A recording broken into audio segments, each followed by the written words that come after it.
भारतीय जनता पार्टीच्या प्राथमिक सदस्यत्वाचा मी राजीनामा दिला आहे. गेले 40 वर्ष भारतीय जनता पार्टीचं काम मी या ठिकाणी करतो आहे. या 40 वर्षामध्ये अनेक प्रसंग झाले की ज्या कालखंडामध्ये भारतीय जनता पार्टी खेड्यापाड्यात पोहोचलेली नव्हती. भारतीय जनता पार्टी एक प्रकारे ज्याला आम्ही म्हणतो की उपेक्षित होती.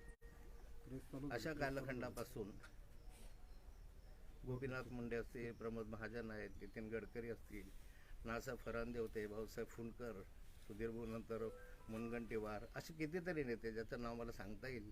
सूर्यभानजी वाडणे होते, नानासाहेब उत्तमराव पाटील. आणि त्या कालखंडापासून आज तागायत भारतीय जनता पार्टीचं काम मी प्रामाणिकपणे केलं. भारतीय जनता पार्टीने सुद्धा या कालखंडामध्ये मला मोठ्या प्रमाणावर राजकारणामधले अनेक पद दिले. मी ते नाकारू शकत नाही. भारतीय जनता पार्टीविषयी माझा कुठलाही रोष नाही. मी कधी भारतीय जनता पार्टीच्या केंद्रीय नेत्यावर किंवा भारतीय जनता पार्टीवर टीका केली नाही. या क्षणापर्यंत कुणाविषयी आक्षेप घेतला नाही, टीका केलेली नाही. मधल्या कालखंडामध्ये जेव्हा विधानमंडळामध्ये मुख्यमंत्री पदाचा दावेदार म्हणून ज्यावेळेस मी म्हटलं की बहुजन समाजाचा मुख्यमंत्री असला पाहिजे,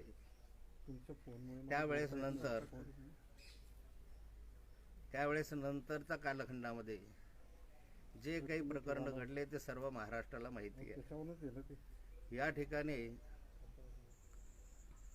महाराष्ट्राला माहिती आहे. माझ्या अनेक चौकशा झाल्या, अँटी करप्शनकडून चौकशा झाल्या, काही भूखंडाचे आरोप केले गेले.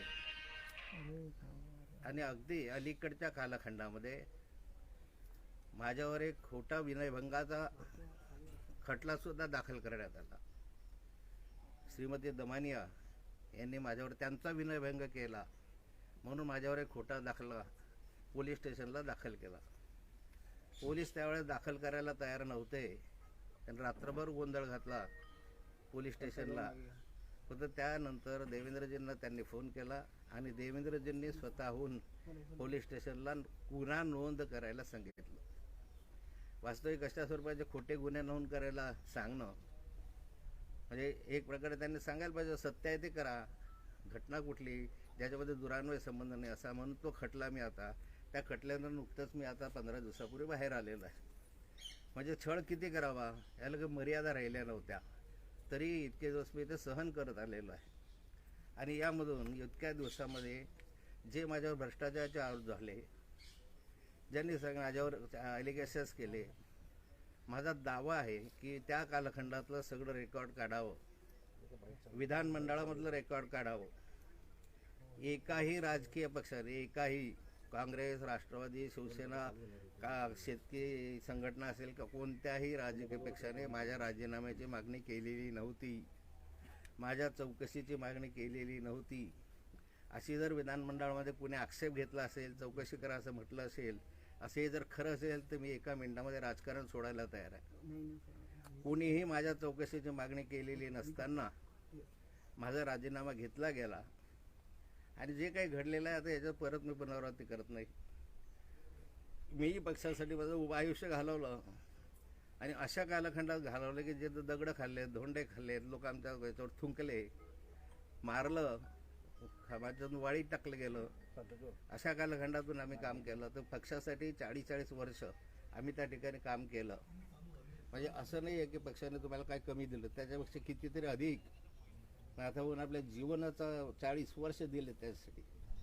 आणि आजही माझी कोणत्याही म्हणजे भारतीय जनता पार्टीविषयी तक्रार नाही, केंद्रीय नेतृत्वाविषयी कुठली तक्रार नाही. माझी तक्रार जी आहे ते मी वारंवार बोलून दाखवलेली आहे की देवेंद्रजींनी ज्या प्रकारे हे विनयभंगाचा खटला दाखल करणं, भूखंडाच्या संदर्भात चौकशा लावणं, अँटी करप्शनच्या चौकशा, मी सर्वांमध्ये निर्दोष सुटलो. परंतु त्याचा मनस्ताप किती झाला. एखाद्या व्यक्तीवर विनयभंगाचा खटला दाखल करणं कोर्टामध्ये, तो चालणं म्हणजे याच्यापेक्षा तर मरण नाही आमच्या सरकारला. आणि तेही अशा रीतीने की तुम्ही त्या ठिकाणी गोंधळ केला ते नाही म्हणून मुख्यमंत्री महोदयांनी त्या ठिकाणी सांगणं. आणि मी ज्यावेळेस देवेंद्रजींना हे म्हटलं की असं कसं काय माझ्यावर विनयभंगाचा दाखला होता, ती बाई मुंबईमध्ये, मी मुक्ताईनगरमध्ये, मी काय बोललो वगैरे. देवेंद्रजी म्हणे फार गोंधळ करत होती, हे करत होतं, टी व्हीवर दाखवलं जात होतं, म्हणून नाईलाजाने मी सांगितलं. म्हणजे असं कसं नाईलाजाने सांगितलं? तुम्ही सांगता आलं असतं ना किंवा नियमानुसार तुम्ही त्या ठिकाणी कायद्यानुसार काम करा. पण मला कोर्टाच्या तारखा चालल्या, हे चाललं, बदनामी सहन करावी लागली, माझे लहान मुलं मुली, इतक्या खालच्या स्तरावर जाऊन ते राजकारण झालं. आणि त्यामुळे मला नाईलाजानं तरीही त्याच्यानंतर 4 वर्ष मी काढले. मला काय मिळालं नाही मिळालं याच्याशी मला काही घेणं देणे आहे या ठिकाणी. याच्यावर ही गोष्ट त्यांनी कबूल केली होती आरोप करत असताना, की माझा जो कथित पी ए आहे त्याच्यावर पी एने लाच घेतली असा एक आरोप होता. त्या कथित पी एवर 9 महिन्यापासून पाळत ठेवली जात होती. म्हणजे मंत्र्यावरच पाळत की नाही एक प्रकारे. 9 महिने माझ्यावर पाळत ठेवणं, माझ्या पी एवर पाळत ठेवणं. तो पी ए नव्हताच माझा, पण हे त्यांनी कबूल केलं, कोर्टामध्ये मान्य केलं की याच्यावर आम्ही हे 5 आपल्या कोर्टाने सभागृहामध्ये मान्य केलं की आम्ही 9 महिने अँटी करप्शन रेकॉर्डमध्ये अशाने 9 महिने तुम्ही आमच्यावर पाळत ठेवत होते. म्हणजे याचा अर्थ तुम्ही आम्ही मंत्री असताना किंवा अन्य असताना आता मी त्यात पाळत ठेवत होते. आता हे मला याच्यात जायचं नाही आहे. पण मला जो मनस्ताप झाला त्याचं दुःख आहे. काय मिळालं नाही मिळालं याचं दुःख नाही आहे. आयुष्यात मी अनेक पदं घेतलेले आहेत, माझ्या हक्कानं आम्ही मिळवले आहे. आम्ही जे काही पद मिळालं ते माझ्या ताकदीवर, भारतीय जनता पार्टीच्या ताकदीवर मिळवलं, दुसरीकडे काय नाही झाले. आणि माझे तुम्ही जर इतकं पारदर्शी कारभार पाहतात तर तुमच्याकडे भारतीय जनता पार्टीमध्ये किती लोक आहेत की ज्यांच्यावर आरोप नाही बोले याच्यामधून येऊन पडलेले आहे. मोठे मोठे आक्षेप असलेले नेते आज तुमच्याकडे 60-70% तर तसे नेते तुमच्याकडे आहे. पण या ठिकाणी म्हणून मला हा निर्णय घ्यावा लागला. माझी कुणाविषयी तक्रार नाही आहे, मला कुणाविषयी म्हणणं नाही आहे. मी माझा निर्णय सहजस्फूर्तीने घेतलेला आहे. मी ताकद जी आहे ती जनतेची ताकद माझ्या पाठीशी आहे आणि मोठ्या प्रमाणात महाराष्ट्रातील जनतेनं मला प्रतिसाद दिलेला आहे, आजही देत आहे. आज अभिनंदन मला करताय या ठिकाणी जेव्हापासून चाललेलं आहे. त्यामुळे ज्या पक्षात आहे त्या पक्षामध्ये मी कधीही राष्ट्रवादीवर बघावं की यापूर्वी एखादा प्रसंग काढावा की राष्ट्रवादीनं माझ्या राजीनाम्याची मागणी केली होती का काँग्रेसने केली होती का शिवसेनेनं केली होती. एक वेळ सुद्धा एक प्रसंग असं की आज याच्यावर केली होती. आणि आज आमचे दानवेजी म्हणतात की ज्यांच्यावर टीका टिप्पणी केली तेच आज हे करत आहे वगैरे वगैरे. पण ठीक आहे, जे असेल नसेल, मी भारतीय जनता पार्टीला सूट चिठ्ठी दिलेली आहे आणि या ठिकाणी 23 तारखेला मी NCP मध्ये प्रवेश करणार आहे. भाऊ 4 दशकांचा तुमचा राजकीय प्रवास, भाऊ 4 दशकांचा तुमचा राजकीय प्रवास, आज तुमच्या डोळ्यामध्ये अश्रू दाटून आलेत. आणि या ठिकाणी तुम्ही म्हणताय की प्रदेश कार्यकारिणीवर नाराजी तुमची जी आहे ती कायम आहे, केंद्रीय पातळीवर नाही. प्रदेश कार्य समितीवर नाराजी असं नाही म्हटलं मी फक्त माननीय देवेंद्रजीवर नाराज आहे. एक प्रकारे विनयभंगाचा खटला दाखल करणं आणि तो बोगस बनावट खटला दाखल करणं यापेक्षा माणसाच्या जीवनामध्ये वाईट काय असतं.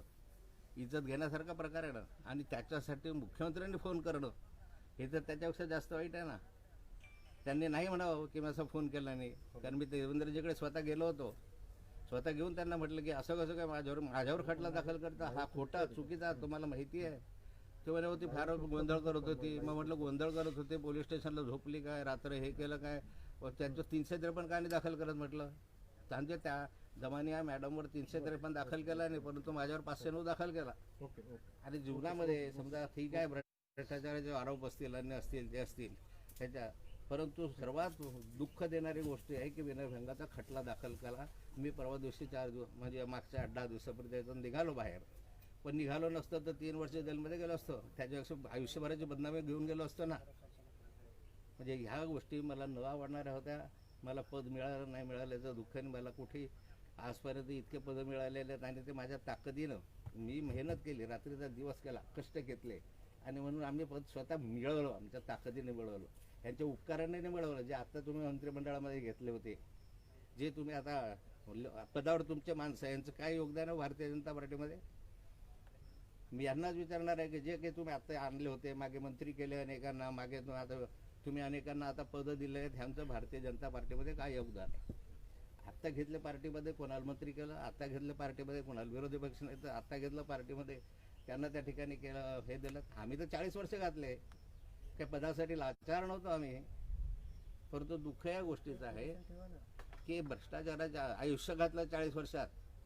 मी महाराष्ट्राच्या विधानसभेत सांगायचो एक आरोप सांगा मला मी जोपर्यंत देवेंद्रजी मुख्यमंत्री झाले आणि आरोप केला त्यापर्यंत माझ्या जीवनामध्ये कुणी कुठल्याही माणसाने एक आरोप केला पाहिजे केलेला असेल तर सांगा मला. एकही आरोप नाही, कुठलाही घेणं नाही. माणसाचं जीवन उद्ध्वस्त करण्याचं काम ह्यांनी केलं आणि त्यामुळे नाईलाजानं मला भारतीय जनता पार्टीचा त्याग करावा लागतोय. भाऊ सगळ्यात महत्त्वाचं म्हणजे की तुम्ही फक्त देवेंद्र फडणवीसवर नाराज आहात, पक्षावर वरिष्ठावर नाराज नाही, प्रदेशवर नाराज नाही, फक्त एका व्यक्तीमुळे आपण पक्ष सोडताय. यस, बिलकुल. आतापर्यंत जे काही प्रकरणं घडलेत ह्याचे आता आज वेळ कमी आहे. नाही तर प्रत्येक प्रकरण जे गैरव्यवहाराचे आरोप केले त्यांना कोर्टामध्ये जायचं, कोर्टामधून म्हणे की याच्यावर लावायचं. वकील मला सांगतात, मला आता पोलीस अधिकारी सांगतात की कशा रीतीने तुमच्यासमोर काय बोलायचं, मागून कसे फोन यायचे, हे मला वकिलांनी सांगितलं या ठिकाणी. असं हे करायला नको होतं ना. खरंच साथ द्यायची होती तर खरी साथ दिली असती. कशासाठी असे केले? किती मोठा मानसिक त्रास झाला. कुणी काही म्हणो, पण मला मेंटली तर 4 वर्ष मी त्या मानसिक तणावाखाली जगलो की नाही जगलो. भाऊ तुम्हाला कुठेतरी भावनिक साथ देऊन पक्ष थांबवण्यासाठी कुठेतरी हे होत होतं का भाऊ पक्षाकडनं, भाजपकडनं भावनिक साथ घालून कुठेतरी एवढ्या दिवसामध्ये नाराजी? मला चंद्रकांत दादा पाटलांशिवाय कुणाचाही फोन आलेला नाही. चंद्रकांत दादांचा मला फोन आला होता फक्त त्या पक्षाचं असं काम आहे तुम्ही केलेलं आहे. आणि नेहमी तसे आमच्या पक्षामध्ये एक सवय आहे, नाथा भाऊ तुम्ही ज्येष्ठ नेते आहात, ज्येष्ठ म्हणता हे सगळं आतापर्यंतचं इथपर्यंत आणून सोडलेलं आहे. या वर्षीची दिवाळी तुमची राष्ट्रवादी महाविकास आघाडीसोबत साजरी होणार आहे का? अरे परवा मी राष्ट्रवादीत जाणार आहे महाविकास. भाऊ आज आपण सकाळी एक ट्विट केलं नरेंद्र मोदी यांच्या संदर्भात, जे जयंत पाटील यांनी ट्विट केलं त्याला रिट्विट केलं होतं, काय सांगणार त्याबद्दल? नाही, ते चुकून कोणी म्हणजे पासवर्ड माझा 2-3 आहे, त्या एकानं तो पासवर्ड दिला आणि चुकून त्याने ते रिट्विट केलं. मी ते लगेच डिलीट करून टाकलेलं आहे. भाऊ या संदर्भात नितीन गडकरी यांचं आपलं बोलणं का? नितीन गडकरी ज्येष्ठ नेते आहेत, आपलं खूप चांगलं जमतं. गडकरी साहेबांशी आपल्या संदर्भात काही बोलणं का? तुम्ही त्यांच्याशी निर्णय घेतल्यानंतर तुम्ही निर्णय घेतला असेल? मी महाराष्ट्राच्या विधानसभेमध्ये जर माझे भाषणं तुम्ही ऐकले असतील, अगदी शेवटच्या दिवसचं जरी भाषण ऐकलं असेल, यूट्यूबवर माझी सर्व भाषणं उपलब्ध आहेत. त्यामध्ये भाषणांमध्ये 2-3 वेळा मी सांगितलं आहे की तुम्ही मला पक्षाबाहेर ढकलता आहे. माझी इच्छा नाही आहे, परंतु तुम्ही पक्षाबाहेर ढकलता आहे. नेहमी काही ना काही माझ्या मागे शुक्लकाष्ट लावून अशा रीतीने करता आहे. बाकी माझी सहनशक्ती संपली होय इतक्या दिवसात. वारंवार काही ना काही आरोप करत किती तारखांवर हजर आलो, किती अँटी करप्शन झालं, किती कार्यालयांमध्ये सकाळपासून रात्रीपर्यंत बायकोबरांसहित बसत राहिलो. टिंगलचा विषय झाला होता एक. आमचा काय दोष आहे? मी नेहमी सांगितलं की आजही या क्षणापर्यंत सांगतोय की माझा काय गुन्हा आहे पार्टीनं सांगावं. मी विधानसभेमध्ये हेच बोललो की माझा काय गुन्हा आहे ते सांगा. तुम्ही मला पुराव्यानिश्चित सांगा की हा तुमचा गुन्हा. माझा गुन्हा एवढाच आहे की मी स्पष्ट वक्ता आहे. मी कुणाचे भाडबीड ठेवणारा नाही, मी लाचार नाही, कुणाचे पाय चाटत बसणारातलं तर अजिबात नाही. शरद पवारांनी एकेकाळी आपल्यावरती टीका केलेली होती की तोडीबाज नेता म्हणून त्यांनी आपल्याला असं म्हटलेलं होतं. त्यांनी लगेच दुसऱ्या दिवशी डिनाय केलं होतं. मी आवाहन केलं होतं, तुम्ही जर मी आवाहन केलं होतं की एक उदाहरण द्या, आणि त्यांनी मान्य केलं होतं तसं.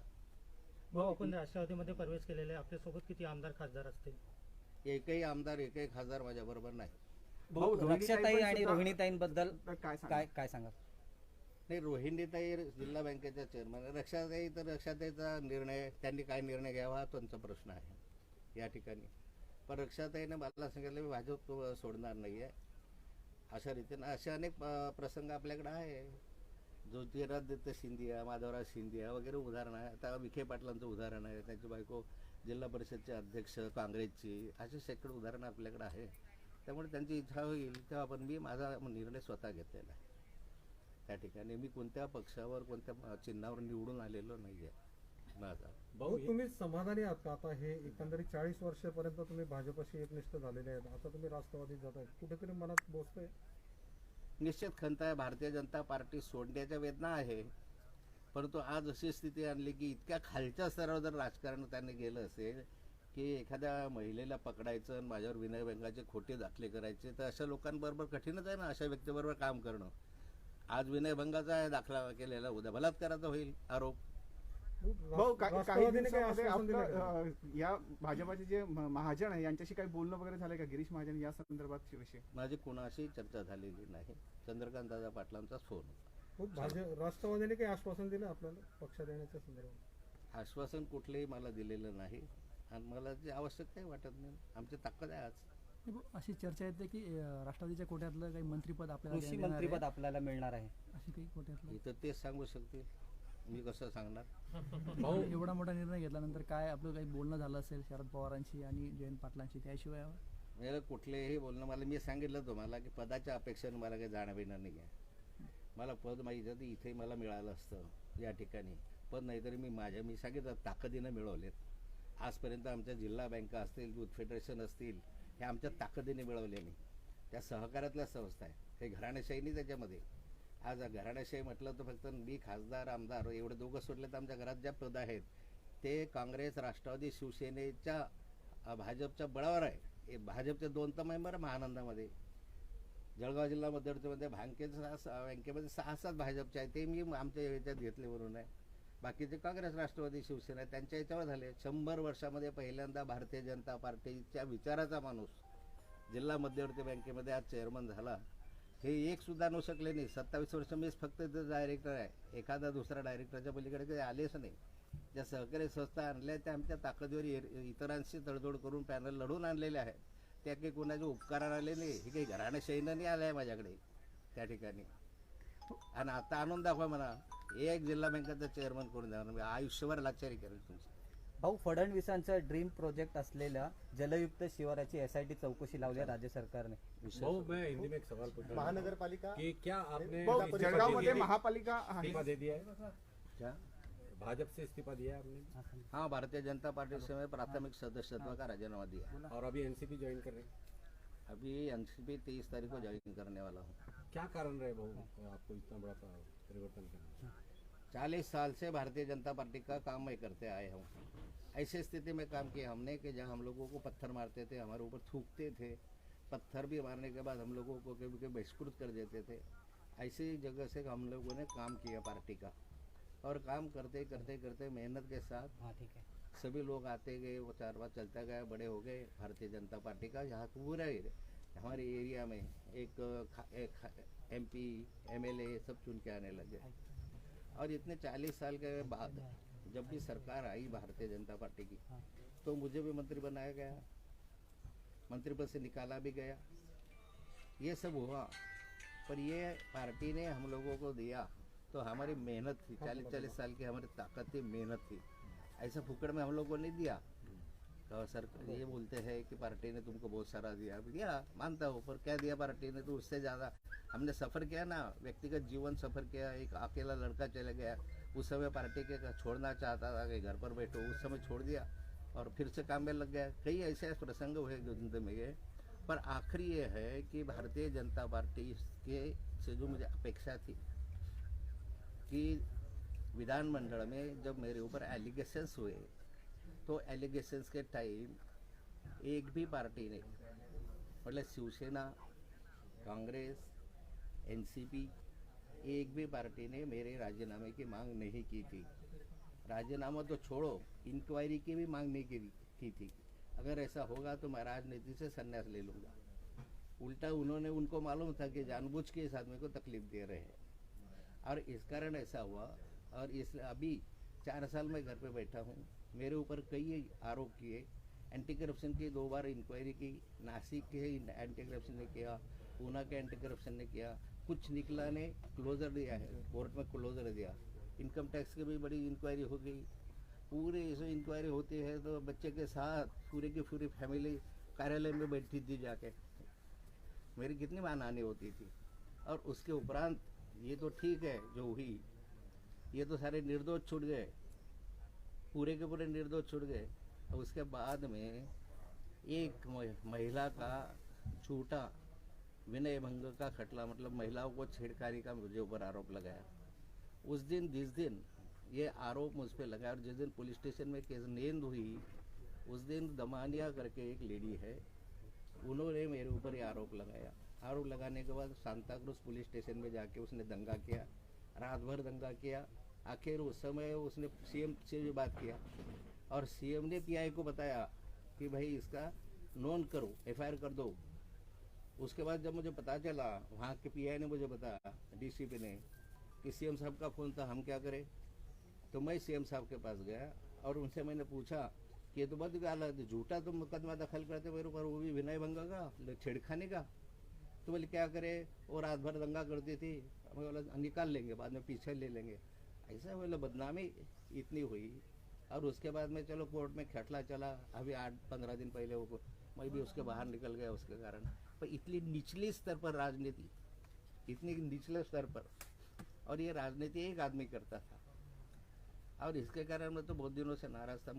मैंने महाराष्ट्र के असेंबली में जब भी कोई भाषण आया, उस समय बार बार सरकार से ये पूछा कि आखिर मेरी गलती क्या है, बताओ। मैंने बाहर भी बताया, कई बार मैंने बाहर भी ये बताया, प्रेस में भी बताया, इलेक्शन में भी बताया कि मेरी गलती क्या है ये तो बताओ। मैं चोर बना, उचक्का बना, लबाड़ बना, ये किया, ऐसा क्या बनाए। पर ये आज तक हमारा ये नेता बोल नहीं सका। और ये अभी सहन के बाहर गया था, सहन शक्ति के बाहर चले गया था। इसलिए मैंने ये निर्णय लिया कि भाई चलो, इस पार्टी में अगर न्याय नहीं मिलता होगा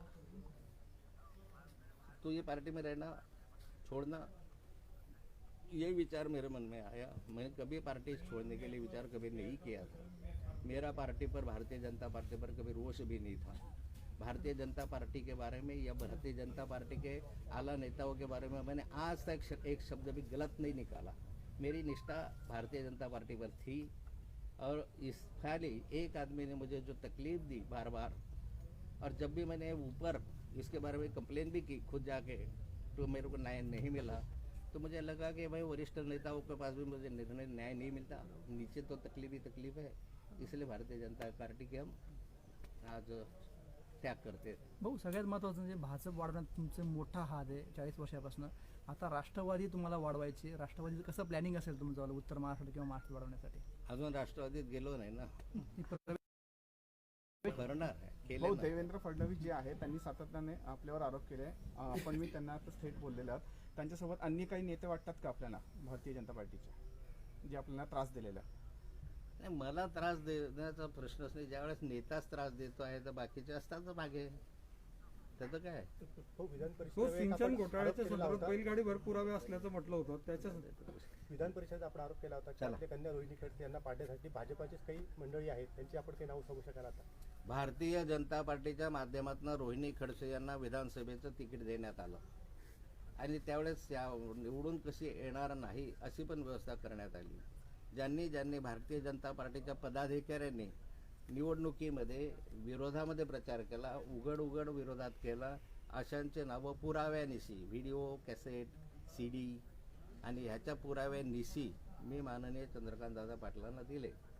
त्यांच्याकडे मी मागणी केली होती की कमीत कमी ज्यांनी विरोधी काम केलं आहे त्यांच्यावर शिस्तभंगाची कारवाई केली पाहिजे, असं जो वाटलं पार्टीतून काढून टाकलं पाहिजे. पण या क्षणापर्यंत त्यांना पार्टीतून काढून टाकलं नाही. याचा अर्थ साधा होतो की ज्यावेळेस पुराव्यासहित ज्यावेळेस मी सगळं देतो आहे आणि तुम्ही त्याच्यावर कारवाई करत नाही, त्याचा अर्थ तुमच्या कुणाचा तरी त्याला पाठिंबा होता. हो, एक तुम्ही मागे बोलले, कोणत्याही स्थितीत रोहिणीताईंनी कधी तिकीट मागितलंच नव्हतं. भारतीय जनता पार्टीला म्हणा का अन्याय, विधानसभेसाठी रोहिणीताईंनी तिकीट कधी मागितलं नाही. तुम्ही जबरदस्ती दिलं. जबरदस्ती देत असतानाही ते शेवटच्या दिवशी 2:45 वाजता दिलं. कुठली तयारी नाही, काही नाही. अशा ठिकाणी विरवळ अडचणीत आणण्यासाठी तुम्ही हे सगळे उद्योग केले. ठीक आहे. शरद पवार यांच्याशी तुमच्यावरती अन्याय झाला तर तुम्ही वरिष्ठ पातळीवरती मोदींपर्यंत तुमची भूमिका कधी पोहोचवण्याचा प्रयत्न केला होता, त्यांचा कसा रिस्पॉन्स मिळाला तुम्हाला? ठीक आहे. भाऊ, एक तुम्ही सगळ्यात शेवट बोलले सांगितलं. भाऊ, एक तुम्ही म्हटले होते की एक व्हिडिओ क्लिप अशी एक मोठा गौप्यस्फोट करणारे भूकंप येणार असं म्हटलं, त्या संदर्भात आता काय म्हणाल तुम्ही? करा मी कुठं म्हटलं आहे, म्हटलं लोढांकडे अशा प्रकारच्या एका मंत्र्याच्या आणि त्या PAच्या व्हिडिओ क्लिप या प्रदीप लोढा जामनेरचे कार्यकर्ते आहे त्यांच्याकडे आहे असं मी म्हटलेलं आहे. बहुत शेवटचा प्रश्न आहे की गेली 30 वर्ष आपण विरोधी पक्ष नेता असताना काँग्रेस आणि राष्ट्रवादी सातत्याने हल्ले चढवले, कदाचित त्यामुळेच भाजपचं सरकार आलेलं होतं. आता पुन्हा तुम्हाला त्यांच्याच मध्ये जावं लागतं आहे, तुम्ही कसं बघता याकडे? आता मला परत ज्या पक्षात जाईल, आता NCPत तर NCPला बळ द्यावं लागेल. ते पण आपण या अगोदर टीकाची जोड उठवलेली होती सातत्याने, राष्ट्रवादी असू द्या, काँग्रेस असू द्या, अगदी दरोडेखोरांचं सरकार सुद्धा एकेकाळी शब्द वापरलेले आहेत. मी राष्ट्रवादी काँग्रेसच्या नेत्यांवर टीका नाही केली, सरकारवर टीका केलेली आहे. कोणी व्यक्तीवर मी टीका नाही केलेली. असं नाव काढा एखाद्याचं की माननीय पृथ्वीराज चव्हाण, शरद पवार साहेब असे व्यक्तिगत नव्हते हल्ले. विरोधी पक्षनेता म्हणून मी सरकारवर हल्ले केले काय. भाऊ एक शेवटचा प्रश्न, भाजप आणि शिवसेना तोडण्यानंतर आपलं नाव येतच होतं, पण आता आपण शिवसेनेमध्ये पण असणार, म्हणजे महाविकास आघाडीमध्ये, तर याकडे कसं बघता आपण? भाजप शिवसेनेची युती तोडण्याचा निर्णय हा माझ्या एकट्याचा नव्हता, हा सामूहिक निर्णय होता. मी एकटा घेऊ शकत, मी इतका मालक नव्हतो पक्षाचा की मी सांगेल तो निर्णय होईल. पक्षाच्या सर्व प्रमुख पदाधिकाऱ्यांमध्ये पार्टीच्या याच्यामध्ये निर्णय झाला. तो निर्णय जाहीर करण्याची फक्त भूमिका विरोधी पक्षनेता असल्यामुळे मला करावी लागली. चला मला एक भाऊ एक 2 मिनिटाचं भाऊ अभी आपने जिस ढंग से कहा कि एक क्लिप की बात हुई थी, वो एक क्लिप की बात हुई है, तो वो क्लिप किसकी है? अरे बाद में प्रेस कॉन्फ्रेंस लेंगे, एक के समय में सब गया तो करके वो नहीं, लोढ़ा के पास क्लिप है ऐसा? उसको जाके बोलो है उसने पुलिस स्टेशन में कंप्लेन किया है ना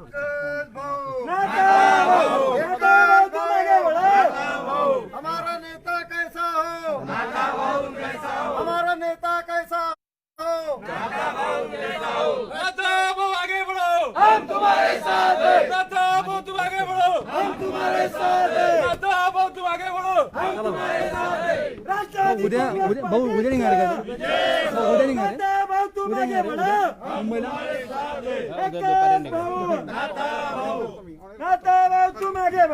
हम तुम्हारे साथ हैं. राष्ट्रवादी काँग्रेस पार्टीचा